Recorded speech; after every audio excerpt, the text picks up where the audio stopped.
चलिए अभी जो है ये डिस्कशन करा देते हैं जल्दी जल्दी।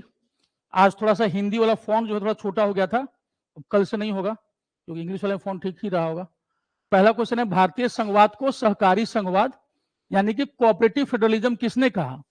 जहां पर सेंटर और स्टेट आपस में सहकारिता में मिल करके काम करते हैं, कोऑपरेशन से।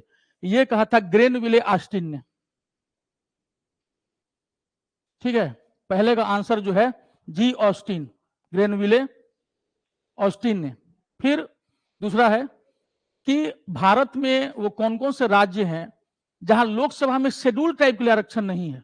शेड्यूल टाइप के लिए आरक्षण मतलब एक भी सीट उनके लिए रिजर्व नहीं। जैसे कैसे इस ऑप्शन में मतलब बहुत सारे राज्य हैं जहां पर आदिवासियों के लिए, अनुसूचित जनजाति ट्राइबल्स के लिए कोई रिजर्वेशन नहीं है, क्योंकि वहां पर जनसंख्या जो उनकी बेहद कम है। ठीक है, इसका भी उत्तर जो है ये पहला ए, केरल और तमिलनाडु। केरल और तमिलनाडु, क्योंकि कर्नाटका में 2 सीट रिजर्व है। ठीक है, बाकी ऑप्शन में ये सभी तो नहीं है क्योंकि कर्नाटका में है रिजर्वेशन। उसके बाद आता है तीसरा सवाल, निम्न से कौन भारत में चुनाव सुधारों से संबंधित नहीं है? इसमें जो तारकुंडे समिति है, दिनेश गोस्वामी समिति है, इंद्रजीत गुप्ता समिति है, ये सभी जो है चुनाव सुधार से संबंधित है। इसमें बस एन वोहरा समिति जो है वो क्रिमिनलाइजेशन ऑफ पॉलिटिक्स यानी कि राजनीति के अपराधीकरण से संबंधित है। एन वोहरा। ठीक है, और ये सारा क्वेश्चन लगभग मान के चलिएगा कि ये पहले सब जो है कहीं ना कहीं पूछे जा चुके हैं या इसी टाइप का क्वेश्चन आता है। तो आपको क्या सीख मिली कि हम लोग को अब ये भी देख लेना है कि किन किन राज्यों में लोकसभा के लिए हो सकता है कि किसी राज्य में शेड्यूल कास्ट के लिए नहीं हो, किसी में शेड्यूल्ड टाइप के नहीं हो। तो पढ़ने का तरीका क्या करना पड़ेगा? हम इन प्रश्नों से हम लोग क्या सीखते हैं कि आप इस तरह के चीजों को भी ध्यान में रखें कि वो ये इसी को कॉन्सेप्ट बोला जाता है कि कोई फैक्चुअली नहीं, और डरने की जरूरत नहीं है। जैसे होगा ना कि भाई कितना पढ़ेंगे, तो नहीं पढ़िएगा ना तो छोड़ दीजिए। ठीक, क्योंकि उतना पढ़ने वाले लोग हैं। तो जैसे ही कंफर्ट जोन में आप लोग जाते हैं, बहुत सारे लोग कि सर इतना नहीं पढ़ा जाएगा, तो नहीं इतना पढ़ा जाएगा तो कोई दूसरा काम धंधा जल्दी से ढूंढ लीजिएगा ताकि समय ज्यादा बर्बाद नहीं हो।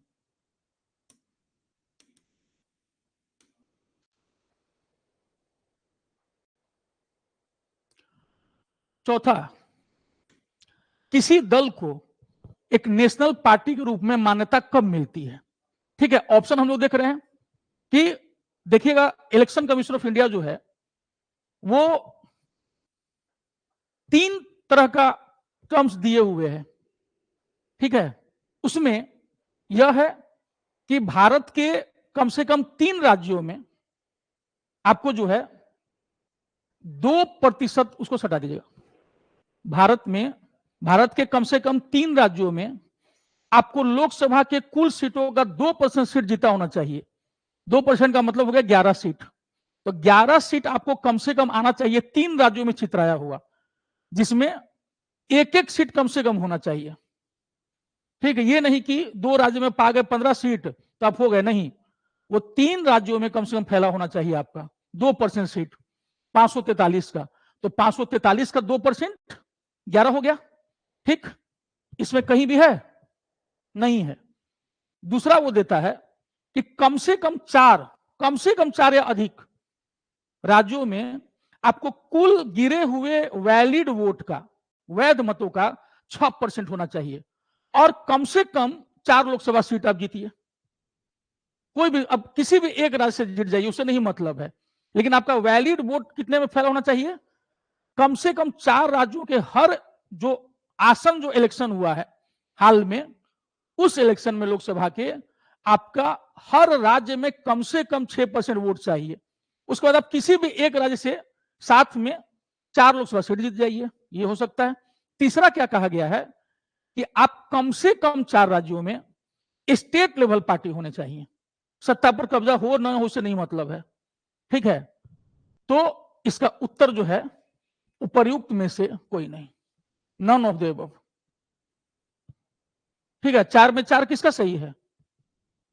सही है चारों? तो हाथ उठा दिए। चारों में 4 कोई है? अभी फ्लॉप इतने में 40 जाते जाते क्या होगा? पांचवा, अब समझ में आ रहा है कि क्यों यहां सेट मारना चाहिए? भारतीय, पांचवा क्वेश्चन, भारतीय संविधान के अनुच्छेद 344 के अंतर्गत जो पहला ऑफिशियल लैंग्वेज कमीशन का गठन हुआ था वो कब हुआ था? यह हुआ था बाल गंगाधर खेर की अध्यक्षता में, ठीक है, 1955, बाल गंगाधर खेर की अध्यक्षता में, बाल गंगाधर तिलक नहीं, बाल गंगाधर खेर की अध्यक्षता में, बीजी खेर। क्वेश्चन ठीक है ना? अब समझ में आ रहा है ना कि एग्जाम की तैयारी कई बार दरोगा में या किसी और एग्जाम में क्यों बाहर हो जाते हैं? तो तैयारी तो पढ़ तो सब लोग रहते हैं, ठीक है, पढ़ रहा होता है ना, लेकिन अब आपके जेहन में क्या होना चाहिए कि कौन कौन चीज हमको कैसे पढ़ना है। तो सिर्फ ये नहीं कि टेस्ट देना है, जो चीज हम टच कर रहे हैं ना वो जा करके आपको उसके इर्द गिर्द क्या कर लेना है, अब देखना है। जैसे कि आप पॉलिटी में जाएंगे तो आप इन सब टाइप के क्वेश्चंस को भी देखेंगे कि भैया चल देख ले कहां कहां एससी और एसटी का रिजर्वेशन नहीं है, कहां पर केवल एक ही सीट है, तो दे देगा कि इनमें से कहां पर एक से ज्यादा सीट है और एक एक सीट वाला पकड़ लेगा वहां पर। तो ये सब आपके कॉन्सेप्ट में दिमाग में बैठना चाहिए। नॉर्थ ईस्ट का हो गया, साउथ का हो गया, इस टाइप के स्टेट्स को देख लीजिएगा। छठा है, इसमें एक ही ऐसे व्यक्ति हैं जो लोकसभा के अध्यक्ष नहीं रहे, लोकसभा स्पीकर, लेकिन बाकी 3 रहे हैं, ठीक है। इसमें एक पहला नाम दिख रहा है केवीके सुंदरम, ये भारत के दूसरे चीफ इलेक्शन कमिश्नर हैं सुकुमार सेन के बाद, और ये भारत के पहले लॉ सेक्रेटरी भी हैं, आईएएस अधिकारी। ये भारत के पहले लॉ सेक्रेटरी यानी कि कानून सचिव, विधि सचिव, लेकिन भारत के ये दूसरे मुख्य इलेक्शन कमिश्नर, ठीक है, चीफ। तो ये 2 चीज इनके साथ है, भारत के पहले लॉ सेक्रेटरी हो गया 1, दूसरा चीज क्या है, भारत के ये दूसरे चीफ इलेक्शन कमिश्नर है सुकुमार सेन के बाद, और बाकी तीनों जो हैं वो कभी ना कभी लोकसभा के स्पीकर रहे हैं। केवीके सुंदरम। 7वां, सर्वोच्च न्यायालय में, सुप्रीम कोर्ट में एडहॉक जजेस की नियुक्ति कब होती है? तदर्थ न्यायाधीशों की। जैसे हाई कोर्ट में जजेस हैं, उनको बोला गया कि ओए इत्थे आ, मतलब सुप्रीम कोर्ट में। अब हाई कोर्ट वाले जैसे सुनते हैं कि उनको सुप्रीम कोर्ट में बुलाया गया है एडहॉक के रूप में भी, वो खुशी के मारे एकदम बावले होकर पहुंच जाते हैं, सर मजा आ गया। एडहॉक में ही जाने के लिए वो तैयार रहते हैं, क्यों? तब तक उनको सुप्रीम कोर्ट का जज समझा जाता है, और अगर वो अच्छा कर जाते हैं तो आगे जब कॉलेजियम सिस्टम बैठता है तो इसको ध्यान में रखा जाता है कि इनमें से कौन कौन जज जो है एडवोकेट के रूप में सुप्रीम कोर्ट में काम कर चुके हैं। तो जनरली हाई कोर्ट के चीफ जस्टिस को या हाई कोर्ट के सीनियर मोस्ट जो जजेस होते हैं उनको बुलाया जाता है। इसमें क्यों बुलाया जाता है? जब कई बार न्यायालय के किसी सत्र के लिए न्यायाधीशों का कोरम पूरा नहीं होता है, नहीं होता है, जो कॉन्स्टिट्यूशनल बेंच बैठाना है और उसमें जो है मिनिमम 5 जज चाहिए, लेकिन किसी फैसला के लिए किसी में 13 या हो सकता कभी 15 की जरूरत पड़ जाए और उतने जजेस फिलहाल उपलब्ध नहीं हो पा रहे हैं। तो ऐसे में हाई कोर्ट के चीफ जस्टिस को या उनके बाद वाले जो जजेस होते हैं उनको क्या कर दिया जाता है? एडहॉक बेसिस पर बुला लिया जाता है। तो न्यायालय के किसी सत्र के लिए न्यायाधीशों का कोरम जब नहीं होता है तब बुलाया जाता है। आप में से ज्यादातर लोग क्या मारे होंगे कि न्यायालय के समक्ष लंबित वादों में जब असहानुविधि हो जाती है, यानी जब केसेस की संख्या बढ़ जाती है, नहीं, जब उनको अपना कोरम क्या करना होता है, पूरा करना होता है, तो एडहॉक जज को बुला लेते हैं हाई कोर्ट से। वो एडहॉक का मतलब फॉर द टाइम बीइंग, तदर्थ का मतलब होता है जरूरत हेतु, जरूरत पड़ गई है आओ, और जब काम पूरा हो जाता है तो फिर उनको उनके संबंधित हाई कोर्ट में भेजा। और जब वो तदर्थ न्यायाधीश रहते हैं सुप्रीम कोर्ट में तो वो हाई कोर्ट का कोई भी मामला नहीं देखेंगे, वो किसका मामला देखेंगे? केवल और केवल सुप्रीम कोर्ट का। उच्च न्यायालयों के सेवानिवृत्त जज की पेंशन कहां से दी जाती है? अब भाई हाईकोर्ट का जज तो कई राज्यों में चला जाता है, तो कई बार लगता होगा कि जहां अंतिम रूप से वो रिटायर होते होंगे वहां, या जहां जहां वो हाईकोर्ट में रहे हैं उन सभी को अपने अपने हिसाब से जोड़ करके, ये तो बड़ा हेक्टिक हो जाएगा, इसलिए सीधे उनको कहां से दिया जाता है? कॉन्सोलिडेटेड फंड ऑफ इंडिया से, भारत की संचित निधि से, भारत की संचित निधि। तो इन सब चीजों को ध्यान रखिएगा, क्योंकि टेस्ट से ज्यादा हमको लगता है कि डिस्कशन फायदा करता है। क्षेत्रीय परिषदों का सृजन, जोनल काउंसिल, जोनल काउंसिल। 1956 में राज्यों का पुनर्गठन अधिनियम आया था, रीऑर्गेनाइजेशन ऑफ स्टेट्स एक्ट। उसके तहत हमारी संसद ने व्यवस्था की क्षेत्रीय परिषदों की। तो क्षेत्रीय परिषदों का सृजन हुआ है संसदीय कानून द्वारा। 1956 का राज्य पुनर्गठन एक्ट, स्टेट रीऑर्गेनाइजेशन एक्ट के द्वारा, जो आगे चल करके इन जोनल काउंसिल का गठन हुआ और सबसे लास्ट हुआ पूर्वोत्तर परिषद का।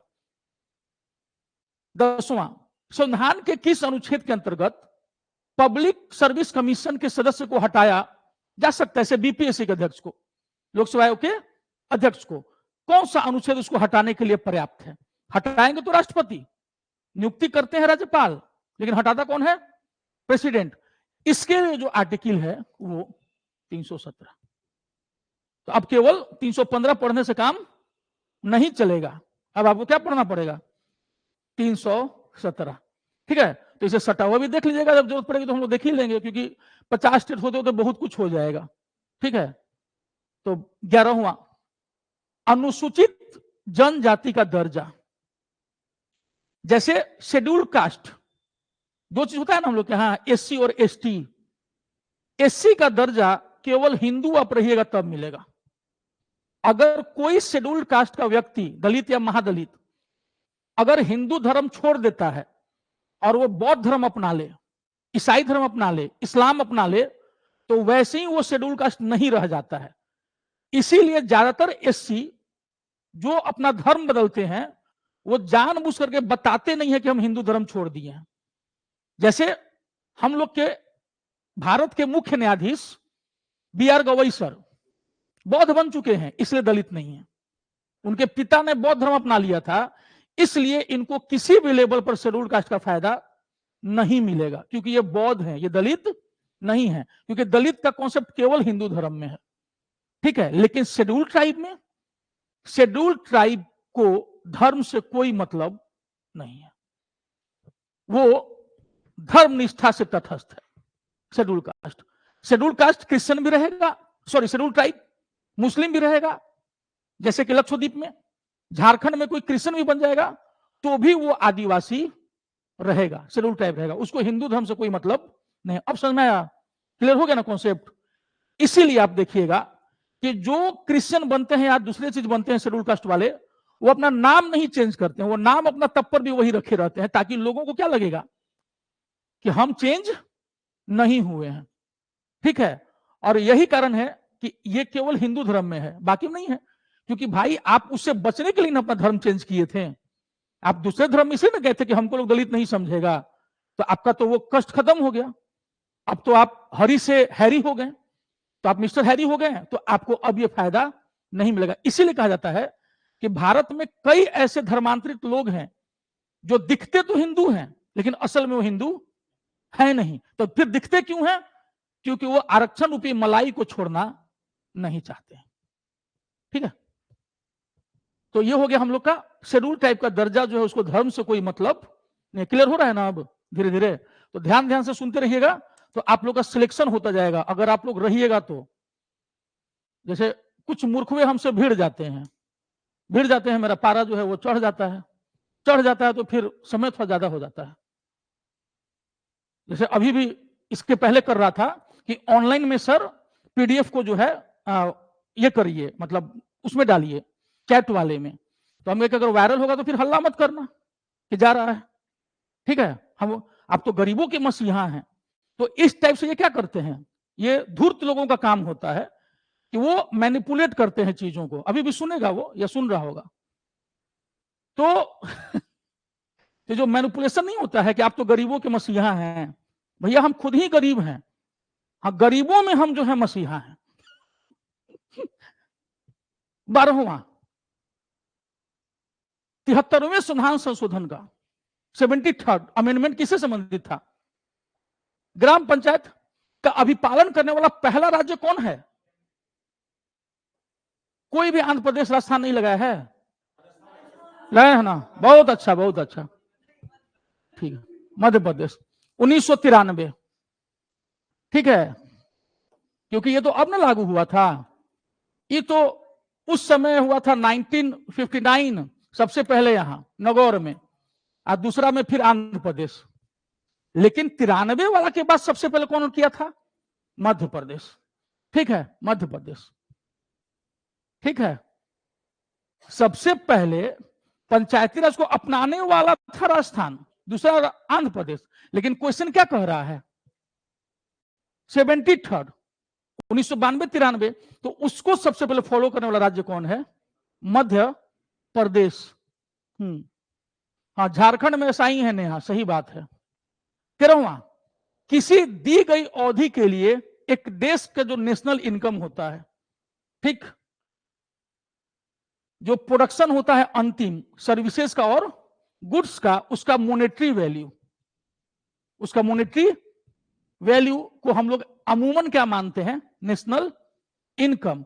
इसी में जब जो जीडीपी, जीएनपी, एनएनपी नहीं करते हम लोग तो हटाते हैं, लेकिन इन प्रश्नों में इसमें जो 4 ऑप्शन है उसमें सबसे नजदीक कौन है? जो हमारी आय क्या है, जो हम पूरे देश में अपना सर्विस प्रोड्यूस कर रहे हैं।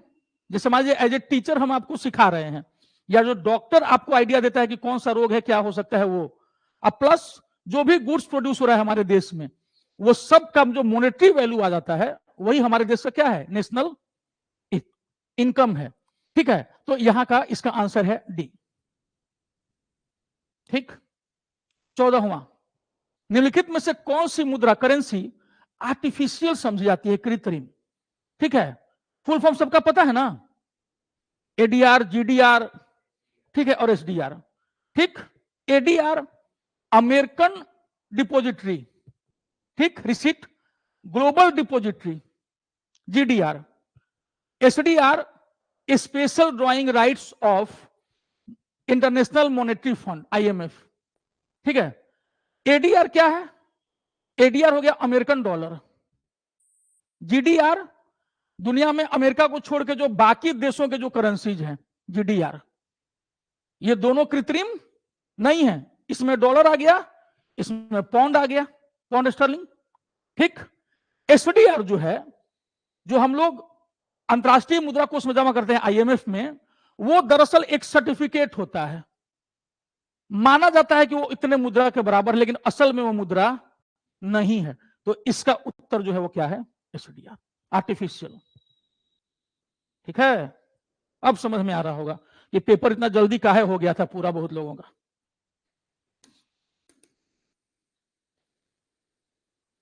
वही हम सोचे कि बड़ा जल्दी हो गया कुछ लोगों का। अब माथा ललाट पकड़ा रहा है, कपार। 15वां, वैश्विक प्रतिस्पर्धात्मकता रिपोर्ट, ग्लोबल कॉम्पिटिटिवनेस रिपोर्ट कौन प्रकाशित करता है? बताइए।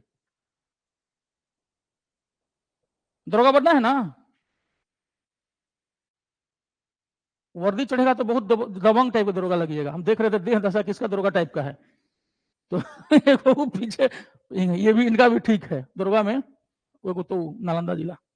ठीक है, वैश्विक ग्लोबल कॉम्पिटिटिवनेस इंडेक्स रिपोर्ट जो है, इसमें वो है डावोस वाला, वर्ल्ड इकोनॉमिक फोरम है ना, लगा दीजिए उसको।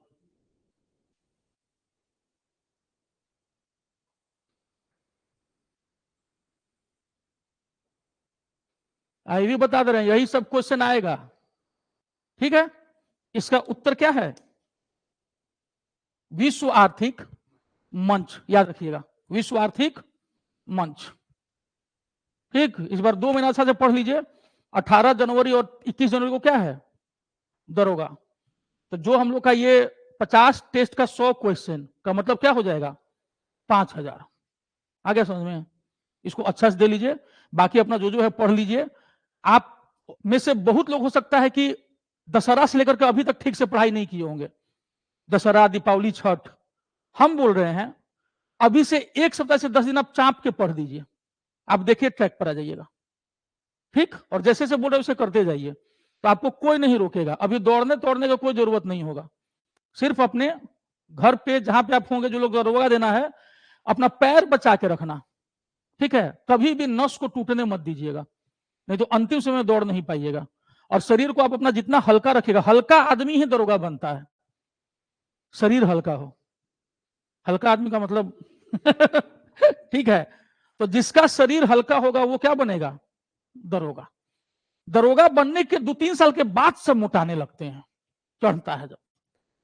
ठीक है। 16वां, घाटे की वित्त व्यवस्था, जो डेफिसिट फाइनेंसिंग होता है। डेफिसिट में जब खर्चा हम लोग का बहुत बढ़ गया और रेवेन्यू हम लोग का कम हो गया, ठीक है, तो खर्चा रुपया, आमदनी और ठन्नी। तो वैसी स्थिति में कई सरकारें क्या करती हैं? कांग्रेस की सरकार क्या करती थी, हम आपको एकदम एग्जैक्ट बता रहे हैं, इसमें कुछ भी ये नहीं, वो नोट छाप देती थी। नोट छाप देती थी। और अमेरिका भी यही काम कर देता है। तो हम लोग के नोट छापने में और अमेरिका के डॉलर छापने में क्या अंतर है? अमेरिकन डॉलर पूरे दुनिया की मुद्रा है। जब वो छापता है ना, तो उसको फर्क नहीं पड़ता, हम लोग को फर्क पड़ जाता है, क्योंकि हम लोग तो वही रेट मान के चलते हैं उसका। लेकिन हम लोग जब छापते हैं, तो चूंकि जब आप नोट छाप के सबको बांट दीजिएगा और आप गए कोई सामान खरीदने के लिए, तो मेरे पास ये पेन है, हम बोले 1,500 रुपया, आप सब हाथ उठा दिए, सर हम देंगे 1,500 रुपया सब, तो हाँ, तो 2,000 रुपया। तो फिर इसमें से 5 हाथ उठ जाएगा, हाँ सर 2,000 रुपया, हमको 250 रुपया, अब एक उठाएगा, तो 1,500 का पेन हमने कितने में बेच दिया? 2,500 में, क्योंकि अब सबके नोट छप के बट गया था। ठीक है, क्या बढ़ गई? पेन क्या हो गया? महंगी हो गई। महंगाई क्या हो गई? बढ़ गई, और हम लोग कर्ज के जाल में फंसना शुरू हो गए। ठीक है, यह है मुद्रास्फीति। बहुत बेवकूफ लगाए होंगे मुद्रा अवमूल्यन। ये क्या है? मुद्रा स्फीति, क्योंकि महंगाई क्या हो गई? बढ़ गई। लेकिन अमेरिका में यही चीज क्या करता है? उल्टा। अमेरिका में वो नोट छाप देता है। यही कारण है कि भारत समेत दुनिया के कई देश क्या कह रहे हैं कि हम आपस में व्यापार अपनी मुद्रा में करेंगे। इसीलिए डोनाल्ड ट्रंप चहक गए और कहें कि अब रुको, हम सब पर टैरिफ लगाते हैं। क्यों? क्योंकि वो देख रहे हैं कि भारत और रूस क्या कर रहे हैं? आपस में व्यापार कर ले रहे हैं, वो डॉलर का यूज ही नहीं कर रहे हैं, जिसके चलते और पारा चढ़ गया डोनाल्ड ट्रंप का। क्योंकि जब हम लोग उनकी मुद्रा में करते थे, तो उनको थोड़ा सा क्या हो जाता है, उसका फायदा हो जाता है टैक्स के रूप में। ठीक है, जो एक्सचेंज होता है। तो ये चीज समझिएगा। तो घाटे की वित्त व्यवस्था को अंग्रेजी में कहते हैं डेफिसिट फाइनेंसिंग।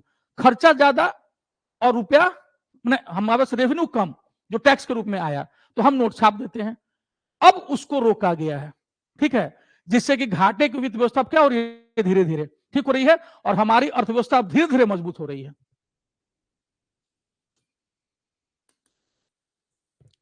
एफआरबीएम, ठीक है, ये फिजिकल रिस्पॉन्सिबिलिटी वाला अपना ये था, 2003 में आया था कि अधिनियम के अनुसार भारत का राजकोषीय घाटा, फिजिकल डेफिसिट, कितने परसेंट से अधिक नहीं होना चाहिए जीडीपी का। ठीक है, जो टारगेट था जब ये बना था, अभी वर्तमान में ये 4.4% रखा गया इसके लिए। जो हमारा ओरिजिनल टारगेट था, ठीक है, वो जीडीपी का 3%। जीडीपी का 3%, इससे अधिक नहीं होना चाहिए। लेकिन हम लोग कोशिश कर रहे हैं कि एक दिन हम लोग 3% के नीचे आएंगे। तो अभी हम लोग प्रयास कर रहे हैं, लेकिन हमारा टारगेट कितना था एफआरबीएम में? 3%। अब समझ में आया कि यहां बहुत सारे लोग क्या लगा दिए होंगे? 4%, लेकिन आंसर क्या है? 3%। तो अब गलती नहीं होगी। भारत में फर्स्ट 5 ईयर प्लान का बेसिस क्या था? ठीक है, 2 अर्थशास्त्री थे, इंडिपेंडेंट काम किए, और क्या बताएं कि अगर किसी अर्थव्यवस्था को उठना है ना, तो उसमें इन्वेस्टमेंट बहुत जरूरी है। आप बिना इन्वेस्टमेंट किए किसी बिजनेस को बढ़ा नहीं सकते हैं। यह बात इंडिपेंडेंटली हेरोड ने और डोमर ने बताई थी। दोनों 2 अलग अलग इंसान हैं, अर्थशास्त्री हैं। ठीक है, और उसको हमने अप्लाई किया फर्स्ट 5 ईयर प्लान में, इन्वेस्टमेंट।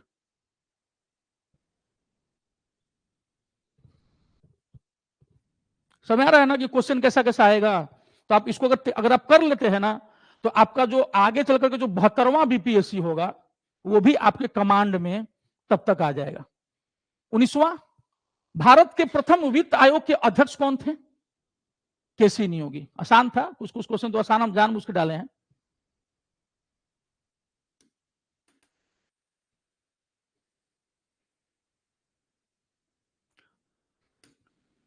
केंद्र और राज्यों के बीच फिस्कल विवादों, वित्तीय विवादों के निपटारे हेतु मुख्य एजेंसी कौन है?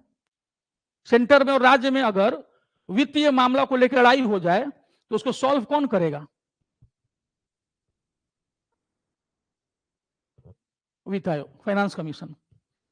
वित्तीय विवाद, बाकी विवाद सुप्रीम कोर्ट, बाकी विवाद सुप्रीम कोर्ट, लेकिन वित्तीय विवाद फाइनेंस कमीशन। ठीक है, कितने लोग सुप्रीम कोर्ट लगाए थे? है ना, मतलब 21वां। भारत का सर्वाधिक खनिज युक्त रॉक सिस्टम, शैल तंत्र जो है वो है Dharwad. Minerals, iron, gold, copper सब धारवाड़ में। लोहा है ना, लोहा धारवाड़, मारधाड़ लोहा, तो ये सब किसमें मिलता है? धारवाड़ चट्टानों में। धारवाड़ चट्टान नाम कर्नाटका के एक जिला का नाम है धारवाड़, वहां सबसे पहले चट्टानें मिली थी खोजने पर। ठीक है, तो जो आर्कियन चट्टान सबसे पुरानी, और बाद में वही लंबे समय में किसमें बदल जाती है? सब धारवाड़ में, और उसी में हम लोग को मिनरल्स मिलता है। ठीक है, तो जो छोटा नागपुर का पठार है, चाहे कर्नाटका में हम लोग बाबा बुदन हिल्स, ठीक, बाकी सब कुछ हम लोग देखते हैं वो सब क्या है? सब धारवाड़ चट्टाने हैं। बिहार में झारखंड से सटे हुए जितने जिले हैं, ठीक है, जितने जिले, उसमें 2 जिलों को छोड़कर सब में धारवाड़ चट्टान है। औरंगाबाद से लेकर के कटिहार तक नीचे धारवाड़ चट्टान, जमुई जहां पे सोना मिला है। बस 2 ही जिले हैं जहां विंध्यन चट्टाने हैं, रोहतास और कैमूर, रोहतास और कैमूर। बाकी जो जिले हैं वो सब गंगा घाटी वाले हैं। यही जिले जो हैं वो झारखंड के अग्रभाग से सटे हुए हैं, और उसमें बाकी सब में धारवाड़, और केवल रोहतास और कैमूर में विंध्यन। इसीलिए विंध्यन चट्टान के कारण वहां रेड सैंडस्टोन और चूना ये सब मिलता है। ठीक है, डोलोमाइट ये सब। 22वां, भारत से उपबंध पूरा चुंबकीय परिणामों से संकेत मिलते हैं। ठीक है, जो पैलियो मैग्नेटिक रिजल्ट से संकेत मिलते हैं कि प्राचीन काल में, एंशिएंट टाइम्स में, भूतकाल स्थल पिंड किधर की ओर सरका है। जो हमारा भारत का जो रक्षा किधर झटका मार रहा है? यूरेशियन प्लेट में। इंडियन प्लेट कहां झटका मार रहा है? तो सरका है उत्तर को। ठीक, अगर उत्तर पूर्व रहता तो फिर वो सबसे सटीक उत्तर रहता, उत्तर को, नॉर्थ को। और इसने मारा धक्का ऊपर में, उधर तो हिमालय निकल गया, इधर यूरेशियन और इधर इंडियन प्लेट। धक्का लगा तो 3 धक्का, पहले धक्के में ही आ गया ट्रांस हिमालयन और महान हिमालय, ग्रेट हिमालय। दूसरे धक्के में मिडिल हिमालय, मध्य हिमालय, और तीसरे धक्के में शिवालिक, और हर दूसरे तीसरे धक्के में महान हिमालय और उठता गया। इसीलिए सबसे ऊंची ऊंची चोटियां किसमें है? महान हिमालय में। ठीक है, ये तो कहां सरका है? नॉर्थ की ओर। अगर ऑप्शन में उत्तर पूर्व रहेगा तो फिर क्या लगाना है? उत्तर पूर्व।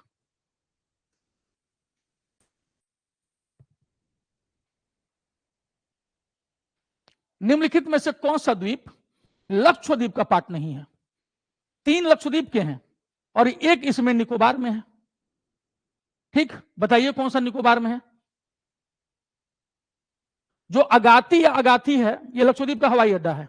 यहां पे 2 जो है वो बना हुआ है इसका, जिसपे 2 पैड बना हुआ है जहां पर हवाई जहाज उड़ता है, और उससे ज्यादा अलाउ नहीं किया जाता है। कारण क्या है? मूंगे की चट्टानों पर है, और ज्यादा प्रेशर बढ़ेगा दबाव में तो टूट जाएगा। कावारत्ती लक्षद्वीप, कालपेनी लक्षद्वीप, तिलन चोंग जो है अंडमान निकोबार, निकोबार में, ग्रेट निकोबार। ठीक है, तिलन चोंग। ठीक, तो कितने लोगों का सही हुआ है? कितने लोग जानते थे सही उत्तर? एलिमिनेट करके पहुंच गए ना, ऐसे डायरेक्ट कि तिलन चोंग है वहां। ठीक है, ये क्वेश्चन आ चुका है एग्जाम में, यूपीएससी। तो हम ऐसे नहीं पूछे हैं कि हम अपने मन से कुछ भी पूछ दिए। कारण क्या है कि जो भी अब ये एईडीओ सब का एग्जाम होगा ना अभी, और बाकी सब एग्जाम, उसमें क्वेश्चन वहीं से उठाएंगे सब।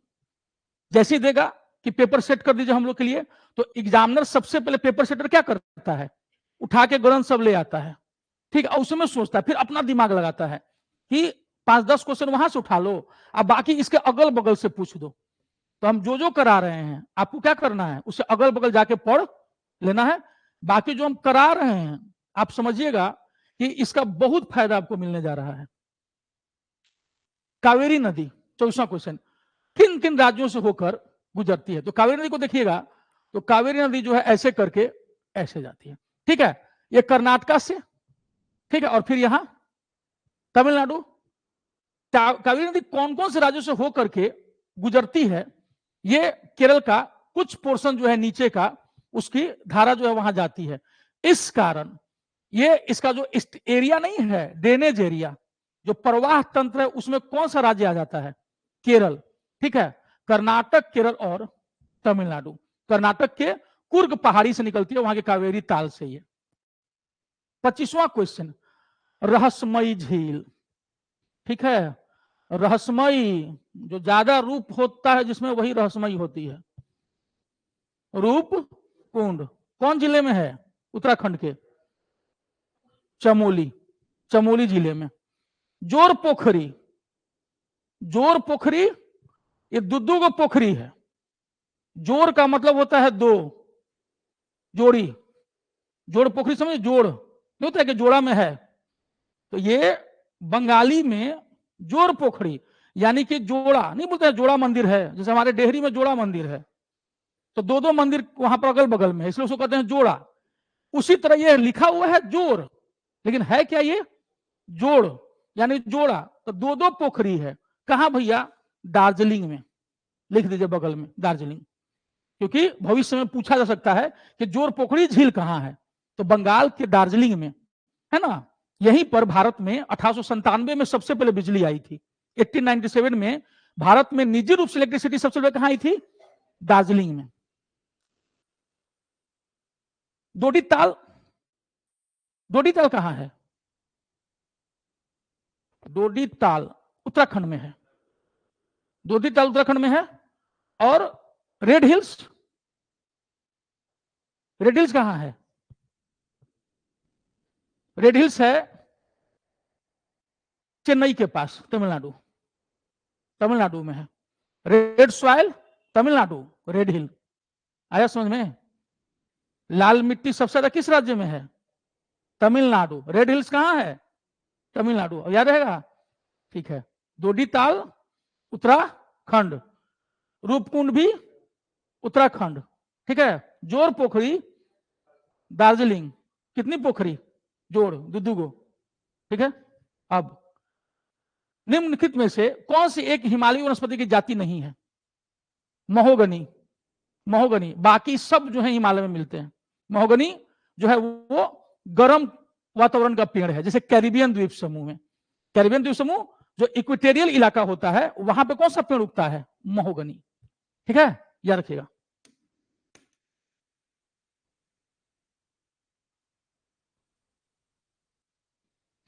एलुवियल सॉइल, जलोढ़ मिट्टी। बिहार में इसको हम लोग कांप मिट्टी भी बोलते हैं, कगारी कछारी मिट्टी भी बोलते हैं। यह मिट्टी भारत के कुल भूभाग के लगभग, क्या पूछा है? सही को 43% में है। तो पहला हो गया गलत। इस मिट्टी में फॉस्फोरिक एसिड अधिक मात्रा में पाया जाता है।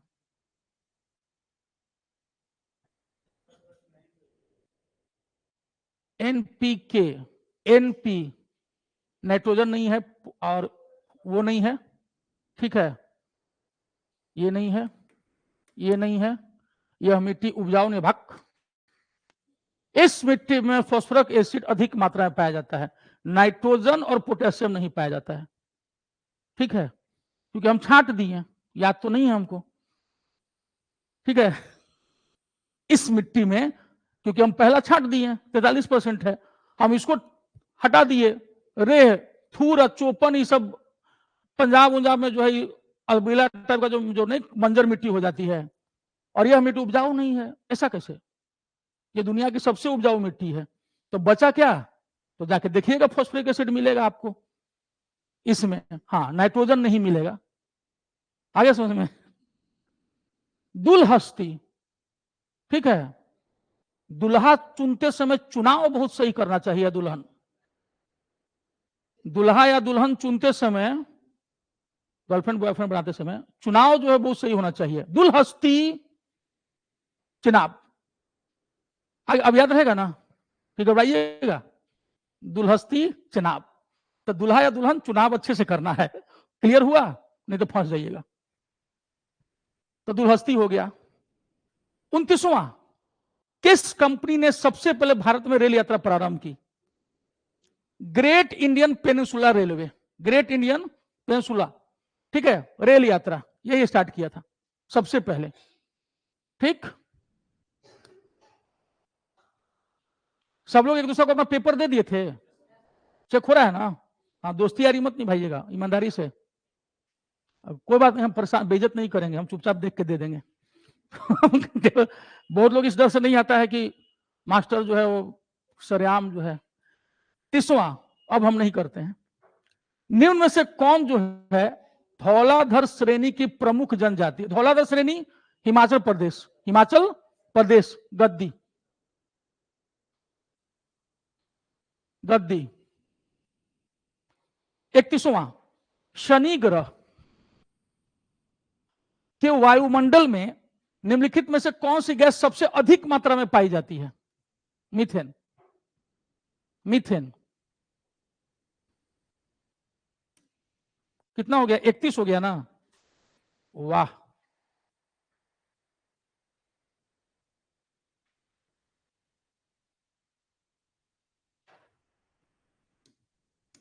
इकतीस में 25 कितने लोग पा रहे हैं?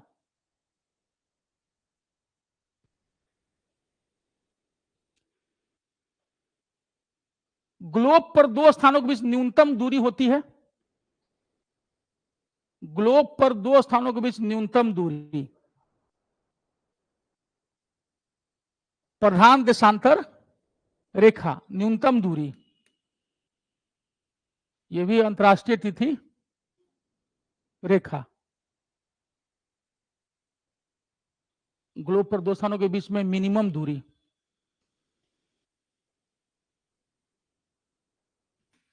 क्या चीज, क्या दिया हुआ है ऑप्शन में? क्या दिया हुआ इंग्लिश में? गलती से वो हो गया, वो डाल दिया होगा, वो ले लिया होगा। क्या उसमें क्या है? प्राइम मेरिडियन है, prime on the prime meridian है बस है। हाँ, उसमें सी में है प्राइम मेरिडियन की नहीं है। अब बाकी में क्या लिख दिया है? अच्छा अच्छा, ये अच्छा ऑन द, और ये ठीक है। अब इसमें 45 डिग्री वो गलती से वो डाल दिया है, ठीक है, मतलब या वहां पे छूट गया होगा, वो मिस कर गया होगा। ये डाला हुआ है ना उत्तरी अक्षांश से, ये ठीक, यहां डाल दीजिए इसको। प्रधान देशांतर रेखा, जैसे कि यहां पर देखते हैं ना, ये वाला जो ग्लोब पर दो स्थानों के बीच में न्यूनतम दूरी होती है, एक इधर भी होना चाहिए अंतरराष्ट्रीय तिथि रेखा पर। फिर एक मिनट, दो स्थानों के बीच में, पोल पर तो फिर एक ही रहेगा ना, पोल पर तो कोई एक ही स्थान रहेगा। हाँ, वहां तो डिस्टेंस सबसे कम हो जाता है, जो सर्किल का जो पॉइंट है वहां पर, लेकिन वो तो एक ही स्थान होता है ना, दो स्थान हुआ कहां? हाँ, स्थान तो एक ही हो जाएगा ना, नॉर्थ पोल का या साउथ पोल का एक्सिस जो है नीचे में। प्रधान मध्याह्न रेखा में दो स्थानों के बीच में न्यूनतम दूरी होती है,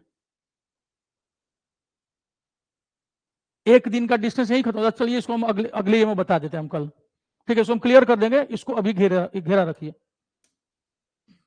देख लेते हैं इसको रख दो अभी, इसको हम कल कर देते हैं, समझा देते हैं। कल वाला जो टेस्ट होगा ना, उसमें हम आपको इसको क्लियर कर देंगे, अभी इसको रहने दीजिए। 32 को देख लेते हैं। ऐसे हमको लगता है प्रधान मध्याह्न देशांतर रेखा जो लंदन के ठीक नीचे है, दो स्थानों के बीच न्यूनतम दूरी, ठीक है, देख लेते हैं, क्योंकि फिर यहां राष्ट्रीय तिथि रेखा भी दे दिया ऑप्शन में। चलिए ठीक है, कर देंगे। 33, माउंट एटना ज्वालामुखी है, वोल्केनो है। माउंट एटना ज्वालामुखी है, किस देश में है? इटली में, इटली में माउंट एटना इटली में है। चलिए 34वां, मेघ आच्छादित रातें जो क्लाउडी नाइट्स होती हैं, क्लियर नाइट्स स्वच्छ रातों की तुलना में किसके कारण से अधिक गर्म होती हैं? स्थलीय विकिरण, स्थलीय क्योंकि जो मेघ आच्छादित रातें होती हैं, क्लाउड से भरी हुई रातें होती हैं, वो क्या करती हैं कि जब सौरिक विकिरण आता है ना, सोलर रेडिएशन, और वो लैंड से टकरा करके जब वापस की ओर जाता है तो बादल उसको ट्रैप कर लेता है, ठीक, जिसके चलते गर्मी क्या हो जाती है, बढ़। लेकिन अगर बादल नहीं होता तो वो सीधे फिर क्या हो जाता, वापस चला जाता, जिसके चलते उतनी गर्मी नहीं लगती, ठीक। तो इसका उत्तर हुआ स्थलीय विकिरण यानी टेरेस्ट्रियल रेडिएशन, जो पृथ्वी से लौटती हुई रेडिएशन हुई। सूरज से आने वाली सौरिक विकिरण वो तो आ गई, लेकिन जब जाने लगी तो बादल वायुमंडल में अगर घिरा रहेगा तो वो बादल क्या कर लेता है, उन सबको रोक देता है, जिसके चलते गर्मी क्या हो जाती है, बढ़ने लगते हैं। कभी कभी उमस, बादल छा जाता है, बारिश नहीं हो रही थी, एकदम और गर्मी होने लगती है। लेकिन जब रात क्लियर स्वच्छ रात होती है तो रेडिएशन फिर टकरा के क्या हो जाता है, सीधे वापस लाता है, उसको कोई बादल जो है वो रोकता नहीं है। इसलिए टेरेस्ट्रियल रेडिएशन यानी स्थलीय विकिरण के कारण जो स्वच्छ रातें हैं वो ठंडी, और मेघ आच्छादित रातें, क्लाउडी नाइट जो होती हैं वो गर्म होती है, क्योंकि बादल रोक लेता है। इसमें माल्टा 35वां कहां अवस्थित है? एम से माल्टा, एम से मेडिटेरेनियन, भूमध्य सागर में, भूमध्य सागर।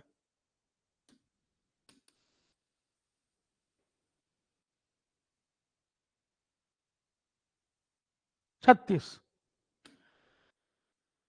निम्नलिखित देशों में से किसमें कुल ज्योग्राफिकल एरिया के 70% भाग पर फॉरेस्ट बनाए रखने का कॉन्स्टिट्यूशनल प्रोविजन है? भूटान। यहां पर 72% एरिया में वन है, फॉरेस्ट है। भूटान, भारत और भूटान की सीमाएं जो है खुली हुई हैं, कोई भी अप डाउन कर सकता है, नेपाल की तरह। नेपाल का तो अब खैर ये किया जा रहा है, लेकिन भूटान में अभी भी लोग जो हैं, भूटानी लोग भी थोड़ी बहुत हिंदी जानते हैं, ठीक है। जैसे अगर आप मॉरिशस जाइएगा तो 50% लोग जो है हिंदी बोलते हैं, भोजपुरी बोलते हैं, और वहां पे सब रेस्टोरेंट सबका नाम वैसे ही है, होटल सबका है, क्योंकि लगभग सब बिहार से गया है। वहां पर फ्रेंच लोगों का कब्जा था मॉरिशस पर, तो फ्रांसीसी भाषा अब भोजपुरी मिक्स होकर के एक नई भाषा बन गई है, जिसका ग्रामर नहीं बन पाया है, बस वो बोलतू वाली भाषा है, रिटर्न भाषा लिखने में प्रयोग नहीं होता है। उस लैंग्वेज का क्या नाम है? जो फ्रेंच, इंग्लिश अब भोजपुरी मिक्स हो गई है।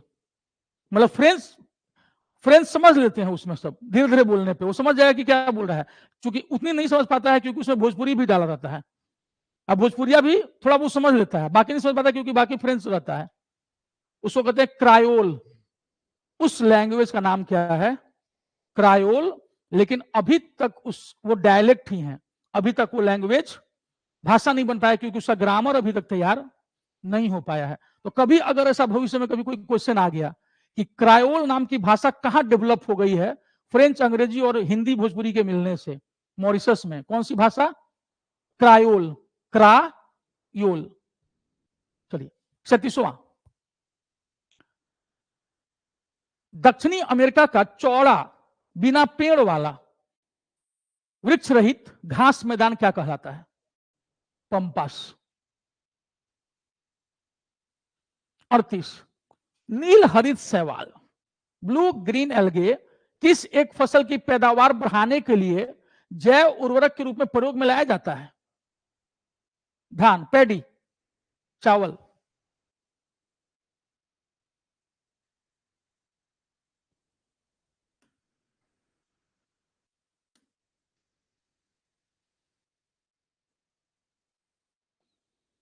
पृथ्वी के इंटीरियर में, गर्भ में दूसरी सबसे एबंडेंट धातु कौन सी है? गर्भ में लोहा। अल्युमिनियम फर्स्ट हो जाता है यहां पर, धातु क्या लिखा हुआ है? धातु। और सेकंड नंबर पे कौन आता है? आयन। 40, बहुत लोग मारे होंगे अल्युमिनियम।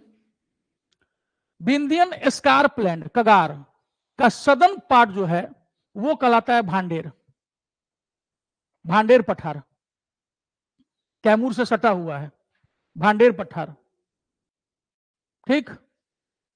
लगभग लोग सही किए हैं, नहीं किए होंगे, किए हैं, ठीक।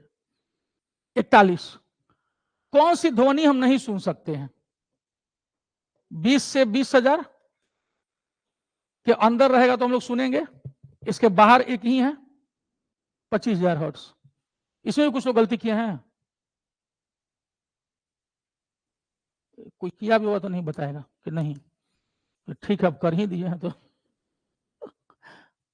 पब्लिकली नहीं बेइज्जत होना। 42 उष्मागतिकी का कौन सा नियम, थर्मोडायनेमिक्स का कौन सा लॉ कहता है कि बिना किसी बाहरी फैक्टर की सहायता के कोई ठंडी वस्तु से किसी गर्म वस्तु को हीट ट्रांसफर नहीं की जा सकती। ठीक है, यह है दूसरा नियम थर्मोडायनेमिक्स का। हाँ, थर्मोडायनेमिक्स का शून्य नियम, पहला नियम, दूसरा नियम। अभी हम सिविल कोड वाला इंटरव्यू में खूब पूछते थे फिजिक्स वाला सबसे। ठीक है, हम बताओ ये वो बताओ, वो सब परेशान रहता था कि कोई सब्जेक्ट है उसमें रगड़ देना है, खाली हमको पूछना रहता था ना, आंसर से मतलब थोड़ी रहता था हमको, हम खाली डराना रहता था। 43 43 1 नैनोमीटर बराबर है 10⁻⁹ मीटर। अच्छा है ये 10⁻⁷ सेंटीमीटर। कितने लोग मीटर में खोज रहे थे? सी है, इंग्लिश में सी है, कर लीजिए इंग्लिश में सी, वो कर दियो, गलती से हो गया है, इंग्लिश में इसको सी कर लीजिएगा, इंग्लिश वाले में। इसीलिए इंग्लिश वालों को वो गलती से हम देख लिए थे, अब हो गया था तो हम रहने दे, कितना उसको भी परेशान करते, बहुत जी सुधरवाना पड़ता है। 10⁻⁷ सेंटीमीटर और 10⁻⁹ मीटर। क्लियर है? चलिए, एमीटर से क्या मापते हैं? Electric current. इलेक्ट्रिक करंट हो गया। चलिए, गंदा जल में जैसे कैसे कूलर वूलर जो है बहुत गंदे लोग जो है बहुत दिन से साफ नहीं करते हैं, तो वो जो है उसमें मच्छर बैठ सकता है, तो मच्छरवा को मारने के लिए उसमें क्या किया जाता है, धीरे थोड़ा किरासन तेल मिला देते हैं। किरासन तेल मिलने से क्या होता है कि चूंकि किरोसिन जो है वो पानी से कम डेंसिटी वाला होता है, इसीलिए वो वाटर के सरफेस टेंशन को कम कर देता है, और कम करते ही मच्छर का जो लार्वा होता है भसक के नीचे अंदर चला जाता है और मुंह जाता है, मतलब मर जाता है। ठीक है, जैसे कि हम बैठे हुए हैं ऊपर में, मच्छर जो है वो क्या है पानी के ऊपर में बैठा हुआ है, हम डाल दे किरासन तेल, किरासन तेल डाले, जो पृष्ठ तनाव जो जिसपे तन के बैठा हुआ था ऐसे करके वो हो गया खिंचक, हम अंदर घुस गए। समझ गया? किरासन तेल हाँ पानी से कम डेंसिटी का होता है, तो वो टोटल डेंसिटी क्या कर देता है इसका कम, अब मच्छरवा जो होता है अंदर घुस जाता है उसमें, क्योंकि उसको तोड़ के अंदर डाल देता है उस बंद को, तो जो बंद होता है ना बॉन्ड, उसको वो तोड़ता है, छितराता है, पानी उसमें चला जाता है। क्लियर हुआ? सब तो फिजिक्स तो ऐसी है, कठिन सब्जेक्ट हिस्ट्री है, तो ये पृष्ठ तनाव को ये तो हम बाद में जाने, जब साइंस पढ़ने लगे तब, हमके तब बेकार में हम आर्ट्स पढ़ा रहे थे। 46 हीरे का रिफ्रैक्टिव इंडेक्स 2.42 है, इसे तो बचपन से रटा हुआ है। 47 यदि किसी ऑब्जेक्ट का जो वेग है वेलोसिटी डबल कर दिया जाए, ठीक है, तो मोमेंटम तो उतने रह जाएगा, लेकिन उसके जो गतिज ऊर्जा है काइनेटिक एनर्जी वो हो जाएगी 4 गुनी, 4 टाइम्स। गलत हो गया? हाँ, तो मुंह देख के लग जाता, क्योंकि आदमी सफल होता है तो उसके चेहरे पे अलग ही खुशी होती है, जैसे 14 तारीख को हम लोग को दिखेगा, बहुत लोगों को पसीना आ रहा होगा, अब बहुत लोग जो है ढोल पीट रहे होंगे, लेकिन अब किसके हिस्से खुशी आएगी? हम तो दोनों में खुश हैं, जिसकी भी सरकार बनेगी, ठीक है, सरकार अपनी ही होगी। 48 आंख पर कैसा प्रतिबिंब बनता है? ठीक है, आंख पर प्रतिबिंब बनता है उल्टा, हम आप सभी लोगों को उल्टा देख रहे हैं, ठीक है, और वास्तविक तस्वीर, लेकिन फिर मेरा दिमाग कहता है नहीं प्रियांक, तुम जो देख रहे हो वो उल्टा नहीं है, उसको सीधा करो, और फिर मेरा न्यूरॉन जो है वो हमको संदेश भेजता है नहीं नहीं नहीं नहीं नहीं, दिख रहा है ऐसे, लेकिन जब बैठा हुआ है ऐसे, तो हमारी आंखें आपको देख उल्टा रही हैं, वास्तविक देख रही हैं, लेकिन हमारा ब्रेन उसको बताता है कि नहीं बे, ये सब उल्टा नहीं, सब बैठे हुए हैं, इसलिए कहा जाता है कि मन के हारे हार है, मन के जीते जीत। तो आंख देख उल्टा रहा है, लेकिन दिमाग कह रहा है कि नहीं, ये उल्टा नहीं है। इसीलिए कहते हैं कि कभी भी मन में हार नहीं माननी चाहिए कि अब मेरा नहीं होगा। आप जैसे सोचेंगे मेरा ही होगा तो होगा। इसका सबसे बड़ा प्रमाण कि हमारी आंखें क्या देख रही हैं, हमारी आंखें देख रही हैं वास्तविक और उल्टा, लेकिन हमारा ब्रेन उसको क्या कर दे रहा है, सीधा। तो अपना ब्रेन यूटिलाइज कीजिए और सिलेक्शन लीजिए, बिना डिप्रेशन में जाए। तो डिस्कशनों से भी याद हो जाएगा कि, तो उससे डिस्कशन से क्या हो जाता है कि सारी बातें याद हो जाती हैं। चलिए आओ यार, कहां रहे, वाह मेरा नाम दिखना चाहिए। 49 किसमें सर्वाधिक नाइट्रोजन होती है? 46% यूरिया में, 46%। ठीक है। 50 स्टोरेज बैटरी में कौन से पदार्थ का उपयोग किया जाता है? सीसा। ठीक है। एनोड के रूप में सीसा, लेड, और कैथोड के रूप में लेड डाइऑक्साइड।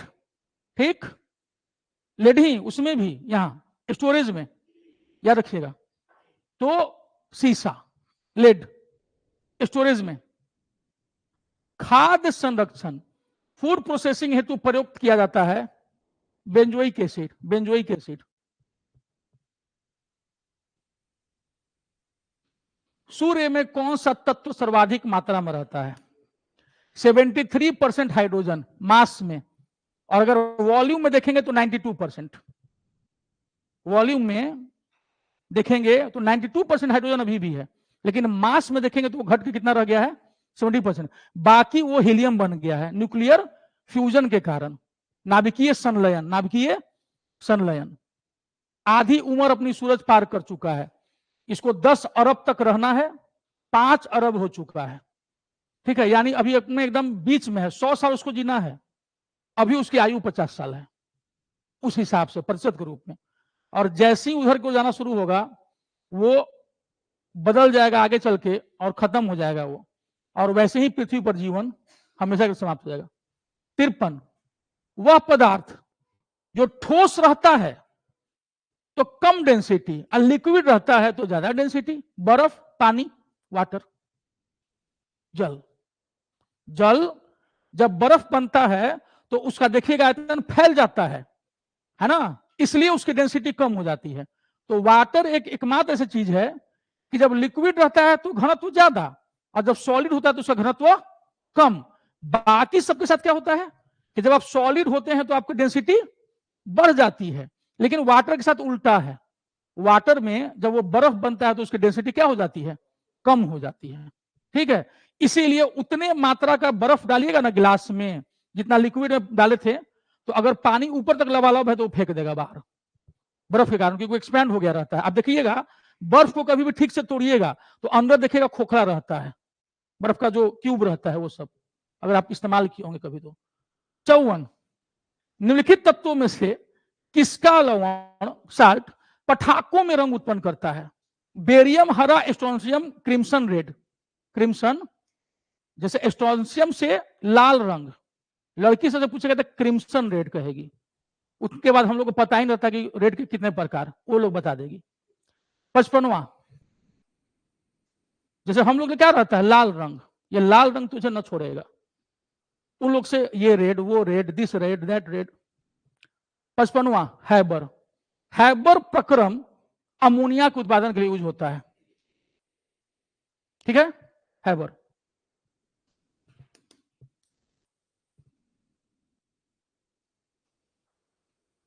किसने खोज किया कि मलेरिया रोग जो है मच्छर द्वारा होता है? Ronald Ross.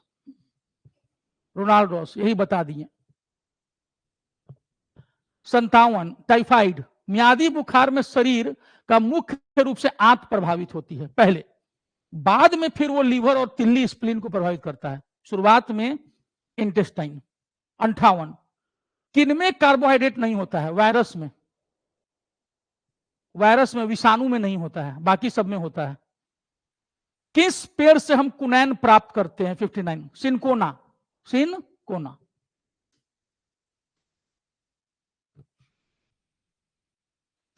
प्रकाश संश्लेषण का अंतिम उत्पाद है ग्लूकोज और ऑक्सीजन, यही है ना? हाँ, तो ग्लूकोज भी तो हो गया C6H12O6 plus H2 plus O2। 61, मानव शरीर में ब्लड प्रेशर, रक्तचाप नियंत्रित होता है एडिनल ग्रंथि से, अधिवृक्क ग्रंथि। कुछ लोग थाइमस लगा दिए होंगे, नहीं? ठीक है। 62, मनुष्य के शरीर में पैरों की हड्डियां हैं, एक होता है मोटकी हड्डी, एक होता है उसके बगल में हड्डी, ठीक है? फिबुला तथा टिबिया, घुटना के नीचे होता है फिबुला और, ठीक है, टिबिया। यूरिन का पीएच 63, 6, ऐसे थोड़ा कम ज्यादा भी हो सकता है, वो डिपेंड करता है कि आप पानी पी रहे हैं या नहीं पी रहे हैं, ठीक है? या फिर आपको शुगर है या नहीं है इस पे, नहीं तो ये हल्का एसिडिक ही होता है आदर्श रूप में। नॉर्मल ह्यूमन का यूरिन टेस्ट होता है तो वो 6 पीएच रहता है, ज्यादा ऊपर नीचे हुआ तो फिर दिक्कत है, इसका मतलब है कि किडनी ठीक से काम नहीं कर रहा है। 64, प्रोटीन 20 अमीनो अम्ल से मिलकर बना होता है, अमीनो एसिड से। मशरूम है फंगी, कवक, कवक मशरूम। 66, सत्यमेव जयते, मुंडकोपनिषद, मुंडको, महावीर स्वामी का पहला फॉलोअर उनका अपना दामाद और विद्रोह करने जमाली, अनुजा का हस्बैंड, अनुजा का हस्बैंड, अनुजा उनकी बेटी थी, ठीक है ना? यशोदा उनकी मां थी, त्रिशला उनकी पत्नी थी। 6ठी शताब्दी में शुक्तिमती राजधानी थी चेदी की, नहीं है?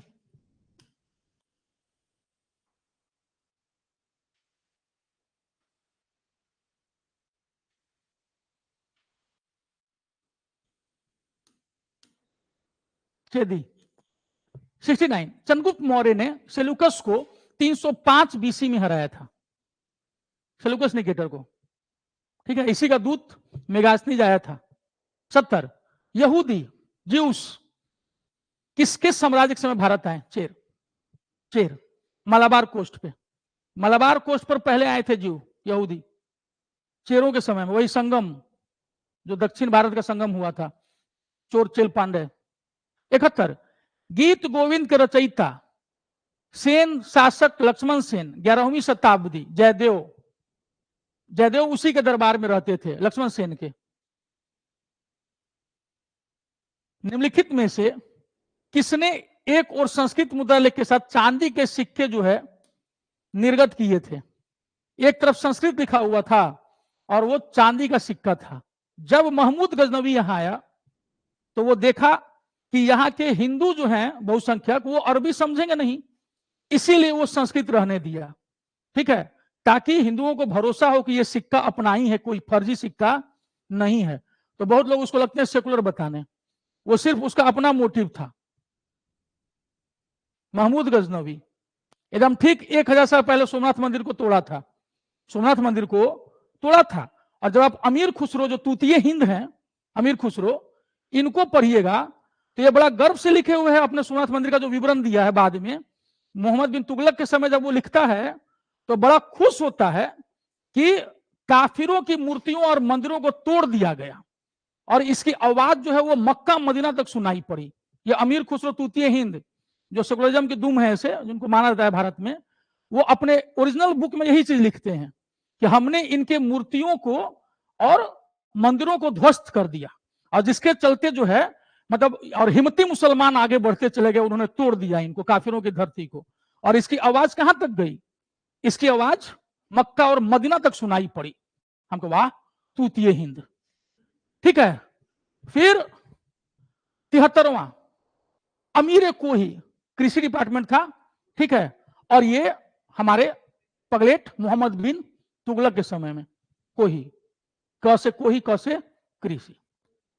फिर 74 चुंबकीय दिशा सूचक, जो नहीं वो कंपास होता है, मैरीन कंपास, का भारतीय महासागरों में प्रयोग की प्रारंभिक सूचना किसके द्वारा दी गई? जब इतना लंबा चौड़ा जब नाम किसी का रहता है साथ में कुछ इन्वर्टेड कॉमा में जोड़ के तो जब नहीं उत्तर पता हो तो मार्को पोलो नहीं लगाते हैं या इब्न बतूता, क्या लगाते हैं? सदुद्दीन मोहम्मद औफी। सदुद्दीन मोहम्मद औफी इसका सही हुआ। मैंने जानते नहीं थे? जानते थे? अच्छा तब ठीक है, ठीक है। सदरुद्दीन मोहम्मद, अब याद रहेगा ना, चुंबकीय दिशा सूचक, मार्को पोलो करना था, मार्को पोलो हो गया, चलिए कोई बात नहीं, होता है कभी कभी। हाँ, गुलबदन बेगम किसकी पुत्री थी? बाबर की। हुमायूं की बहन थी और अकबर की बुआ थी, ठीक है। हाँ, बहुत लोग लगा दिए होंगे कि हुमायूं की बेटी और अकबर की बहन। 76 जानते हैं, जब कुछ दिन हो जाता है इधर उधर थोड़ा तो बाबर की बेटी, ठीक है। हुमायूं नामा लिखी थी अपने भाई के लिए, क्वेश्चन भी पूछे हुए था बीपीएससी में शायद कि हुमायूं नामा की लेखिका कौन है, बीपीएससी में या दरोगा में पूछा था, गुलबदन। 76 ब्रिटिश जनरल जिसने हैदर अली को 1782 में पुटनो के युद्ध में पराजित किया था, सर आयरकुट।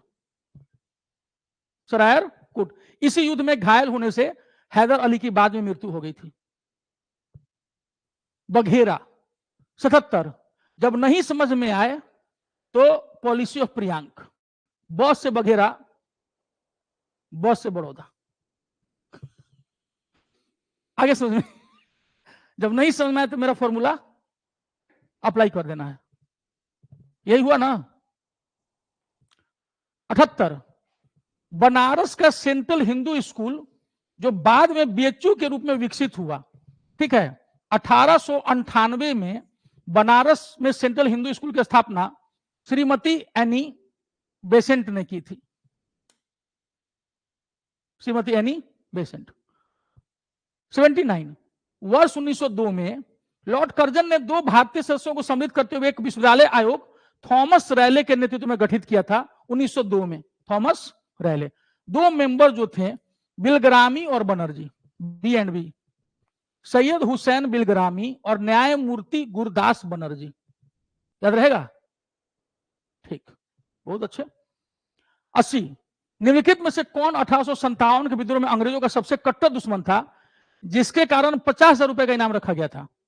मौलवी अहमदुल्ला शाह। मौलवी अहमदुल्ला शाह इस साउथ इंडिया से उठ के आए थे फैजाबाद रहने।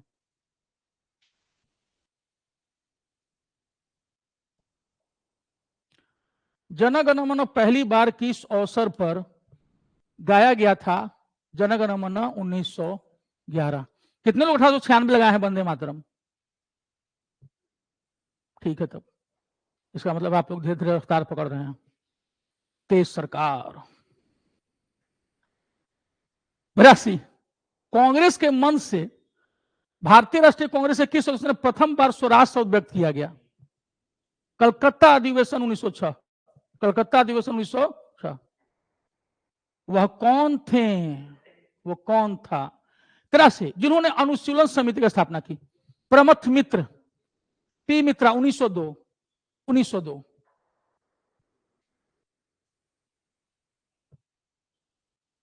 84 गांधी जी के निम्नलिखित शिष्यों में, फॉलोअर्स में कौन जो थे असिस्टेंट प्रोफेसर थे, लेक्चरर मुजफ्फरपुर में?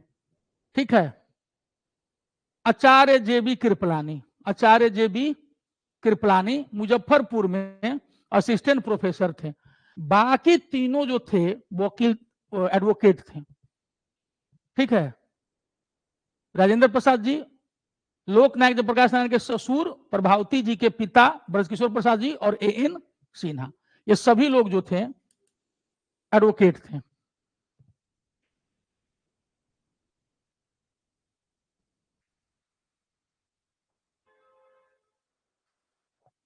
पचासी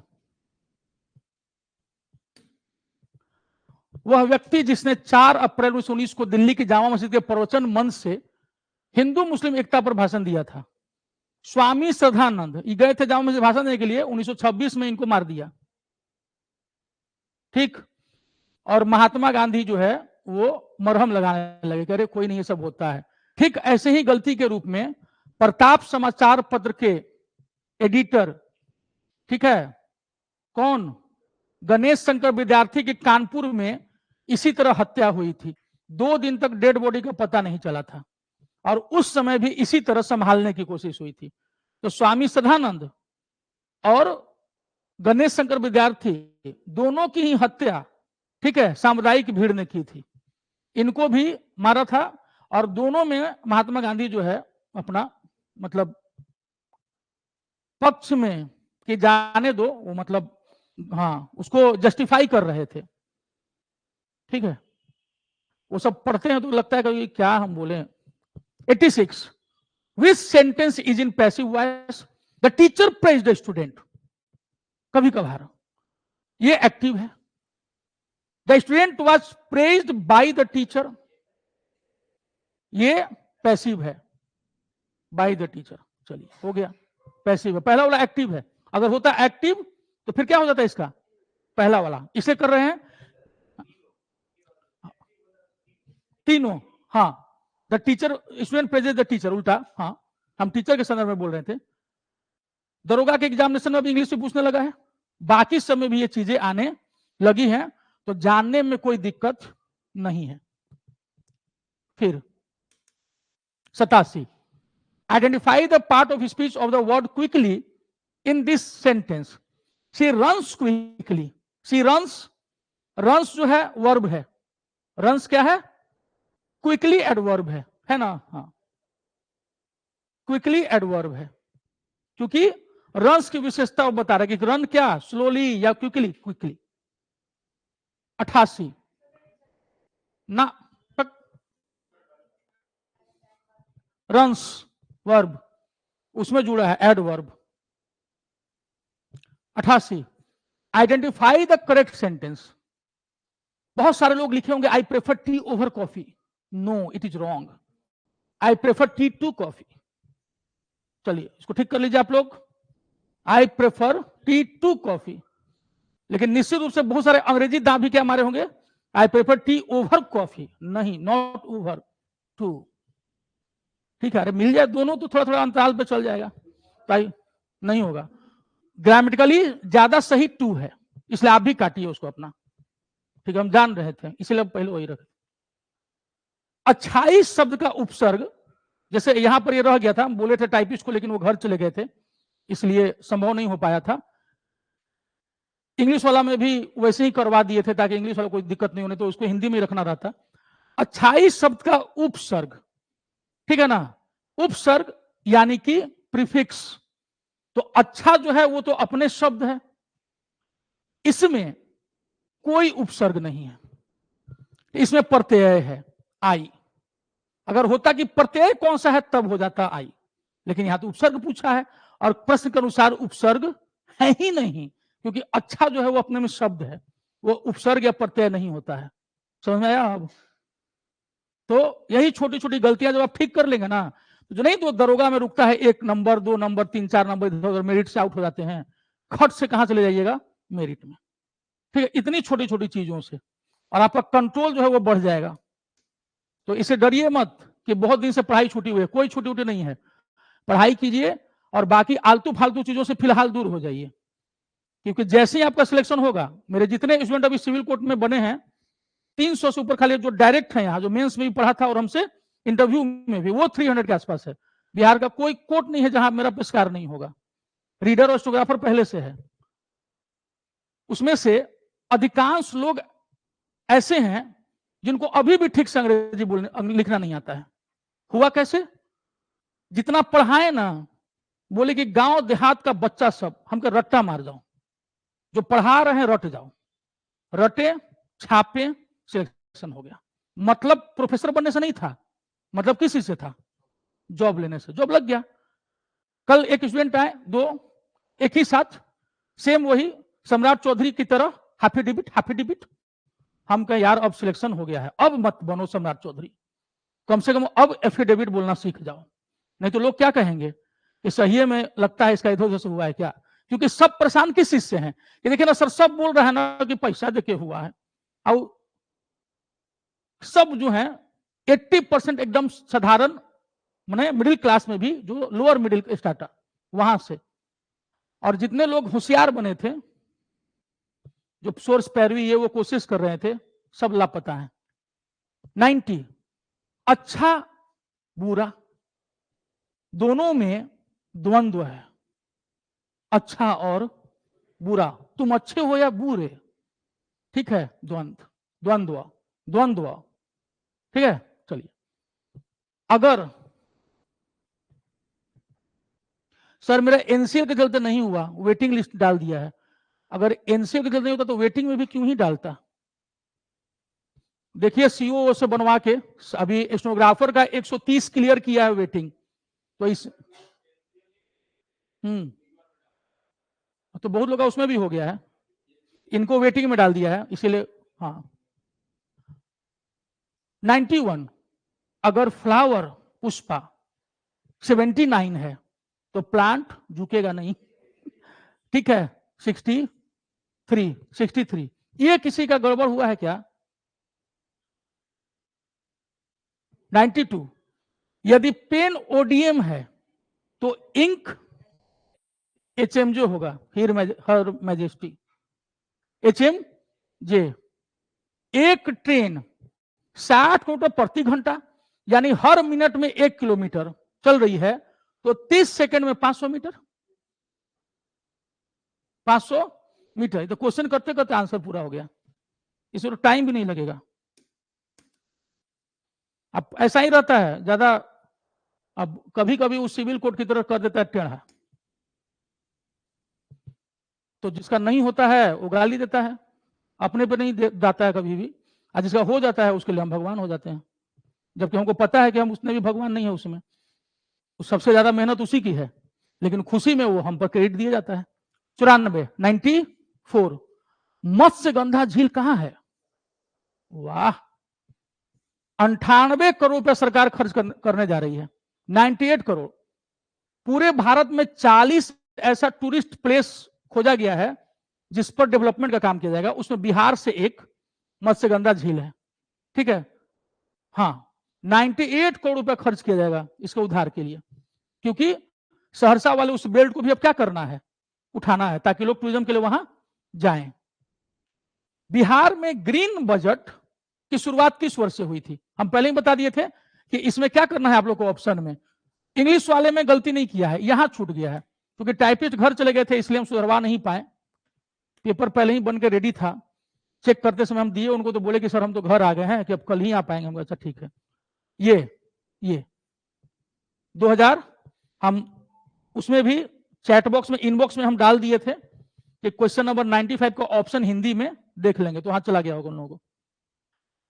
96 आंध्र प्रदेश का कौन सा शहर भारत का पहला ग्रीन हाइड्रोजन हब बनेगा। विशाखापट्टनम, ठीक है। 1500 टन का जो है प्रोडक्शन होगा हाइड्रोजन का, ठीक। बाकी जो ग्रीन इसका जाएगा उत्सर्जक और सारी चीजें वो 7,500 टन के आसपास है, और इससे जो बिजली का उत्पादन होगा वो 20 गीगावाट है, 20 गीगावाट है, और ये लगभग 1600 एकड़ में फैला हुआ है, और 2032 तक इसको पूरा कर लिया जाएगा, 2032 तक इसको पूरा कर लिया जाएगा, ठीक है। 97 बिहार का दूसरा टाइगर रिजर्व कैमूर, पहला वाल्मीकि, ठीक। वाल्मीकि से 4 गुना बड़ा है, ये वाल्मीकि से 4 गुना बड़ा है, और इसमें बाघों की संख्या भी 4 गुना रहेगी, यानी 200 से ज्यादा। संयुक्त राष्ट्र की जो संस्था होती है अर्थव्यवस्था से नापने की, भारत के 2025 के आर्थिक विकास अनुमान को किस प्रतिशत तक घटाया है। 6.6 से घटा के उसको ले आया है 6.3 पे, 6.3 पे। ये 2025-26 के लिए। अगले साल के लिए कितना रखा है 6.4। नेक्स्ट ईयर के लिए अगर आएगा तो क्या रखा है 6.4। 25 के लिए रखा है इतना, 26 के लिए कितना रखा है अगले साल के लिए 6.4। बड़े देशों में हाईएस्ट है, इंडिया में फिर भी घटाने के बावजूद उतना नहीं घटा पाया। 99 जो 130वां अभी अमेंडमेंट बिल अगस्त में आया है, अभी पड़ा हुआ है सरकार के पास, अभी पास, अभी ये एक्ट नहीं बना है। इसका मुख्य उद्देश्य है कि यदि प्रधानमंत्री, केंद्रीय मंत्री, कोई भी मुख्यमंत्री कोई भी मंत्री राज्य में अगर कोई ऐसा कांड करते हैं जिसमें उनको 5 साल तक की सजा हो सकती है, 5 साल, मिनिमम 5 साल का कैद, और उसमें वो अगर जेल जाते हैं तो 30 दिन तक तो ठीक है, 31वां दिन होगा वो अपने पद से स्वतः हट जाएंगे जेल के भीतर, चाहे वो भारत के प्रधानमंत्री भी क्यों ना हो। जैसे अभी अरविंद केजरीवाल जी रह गए थे मुख्यमंत्री अंदर से जेल में ही, अब ये नियम कर दिया गया है कि 30 दिन तक तो आप बचे रहेंगे, 31वें दिन आप अगर रिजाइन नहीं भी मारेंगे ना तो आप अपने आप स्वतः पद से हट जाएंगे, स्वतः। और ये प्रधानमंत्री पर भी लागू होगा, 130वां विधेयक अभी ये संसद के सामने टंगा हुआ है, अगस्त में आया है, अभी सब बिहार चुनाव में बिजी हो गए हैं, इसको करके फिर देखेंगे सब उधर। तो ये है, तो मिनिमम कितने साल की सजा होनी चाहिए उसमें? 5 साल। कितना दिन? 31वें दिन आप अपने आप हट जाएंगे, याद रहेगा ना ये सब। तो गिरफ्तार मंत्री, मुख्यमंत्री, प्रधानमंत्री सब है इसमें 2025, ठीक। इनके बारे में अलग से जुड़वा दिए थे, ऑनलाइन में भी हम डाल दिए थे मैसेज में। भारत की महिला वैज्ञानिक हैं, इसरो की हैं, और इनको रॉकेट वुमेन ऑफ इंडिया बोलते हैं, रॉकेट वुमेन ऑफ इंडिया बोलते हैं। रितु करिधाल, न हटा दीजिएगा, रितु करिधाल इसरो की साइंटिस्ट हैं, rocket women of India, rocket women of Bharat की रॉकेट महिला। हो गया तो ठीक है, टाइम से ही हो गया, मतलब थोड़ा लेट शुरू हुआ था, ठीक रहा ना। कल हम लोग फिर 4 बजे, तो हमको लगता है कि ठीक ही है, कुछ अब आप लोग रिदम में आ जाइएगा जल्दी ही। और इसी तरह हम कभी मैथ्स बढ़ा देंगे, कभी थोड़ा इंग्लिश, मतलब जो भी है, मैथ्स रीडिंग थोड़ा हल्का बढ़ा देंगे, कभी करंट अफेयर्स, बाकी सारी चीज। चलो, आज जब सेक्शनल होगा तो हम आपको जानकारी पहले ही दे देंगे कि अमुक टेस्ट सेक्शनल होगा, जैसे नहीं केवल मॉडर्न इंडिया से क्वेश्चन रहेगा या कभी ज्योग्राफी से रहेगा, तो हम बता दिया करेंगे आप लोगों को पहले। 1/3 नेगेटिव है। चलिए।